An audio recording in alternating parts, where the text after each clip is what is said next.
Oi, gente, tudo bom com vocês? Em poucos meses eu vou completar 2 anos usando meu DIU Kalina e tantas coisas aconteceram nesse processo que eu decidi vir aqui compartilhar, caso alguém esteja pensando em usar o mesmo DIU ou então já tenha e ainda tenha algumas dúvidas. Para quem não conhece, o Kailina é um DIU hormonal, assim como o Mirena, só que ele é um pouquinho menor e ele também libera menos hormônio no corpo, então ele é ótimo para pessoas menorzinhas como eu e que também não querem tanto hormônio. Eu, inclusive, não planejava voltar para uma alternativa hormonal, porque quando eu tomei anticoncepcional ali na minha adolescência, como a maior parte das mulheres da minha geração, eu tive experiências ruins e não tinha vontade de voltar a isso. Porém, como o DIU libera hormônio apenas no útero e não na corrente sanguínea, os efeitos colaterais com que eu sofri não seriam mais um caso aqui. E aí, duas questões me levaram pro consultório da minha ginecologista. A primeira é que eu percebi que eu não queria mais ter filho, então correr o risco não era mais algo aceitável. E a segunda é a minha TDPM.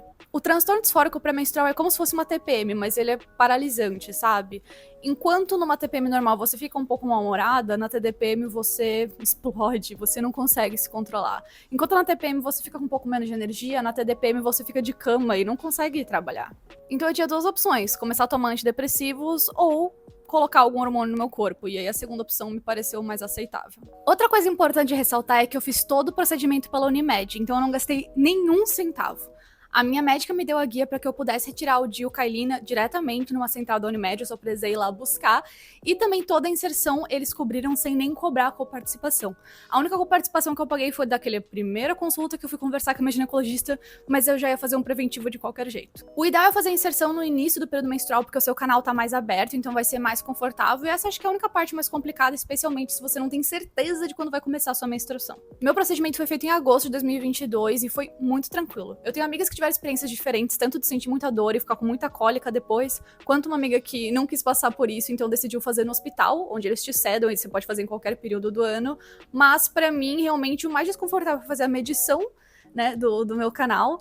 Que eles colocam ali como se fosse uma reguinha, né? Isso foi a única parte desconfortável para mim. Colocar o DIU mesmo foi só como um beliscão que já passou e depois eu fui viver minha vida normalmente. Inclusive, quando eu voltei pra próxima consulta pra ver se tava tudo certo, e realmente tava, felizmente, a minha médica falou que ela tava muito preocupada, porque o meu canal do útero é tão pequenininho, e por isso foi tão difícil de medir, que ela achava que ele não ia suportar o DIU e que ele já ia ser rejeitado rapidamente. Mas felizmente isso não aconteceu e ele tá lá, quietinho. Quase escapando pra fora, mas tá lá quietinho. Agora vamos falar da parte que o povo fica mais curioso, que são os efeitos colaterais. No fim das contas, o Kailina é o que menos traz efeitos colaterais, mas ele tem um específico que foi o que eu mais senti, mas que faz parte do trabalho do DIU, que é o fato de que sua lubrificação fica mais espessa e menos líquida. Isso funciona também para impedir que os queridinhos cheguem lá nos seus, né, óvulos. Mas eu senti bastante, nada que impacte minha vida, tem lubrificante pra isso, mas realmente isso faz parte do funcionamento do DIU. E claro, por ser um DIU hormonal, a Kailina pode afetar também o seu ciclo menstrual. Por exemplo, eu no primeiro mês passei 10 dias, 15 dias sangrando bem pouquinho, às vezes vinha um pouco mais, às vezes vinha um pouco menos, e eu acho que essa foi a coisa que mais mudou nesse processo. Eu tive momentos onde eu sangrava normalmente, como era antes, e até tive bastante cólica, mas também tive momentos em que eu passei meses sem sangrar nada e eu só sabia quando era meu ciclo menstrual pelo aplicativo.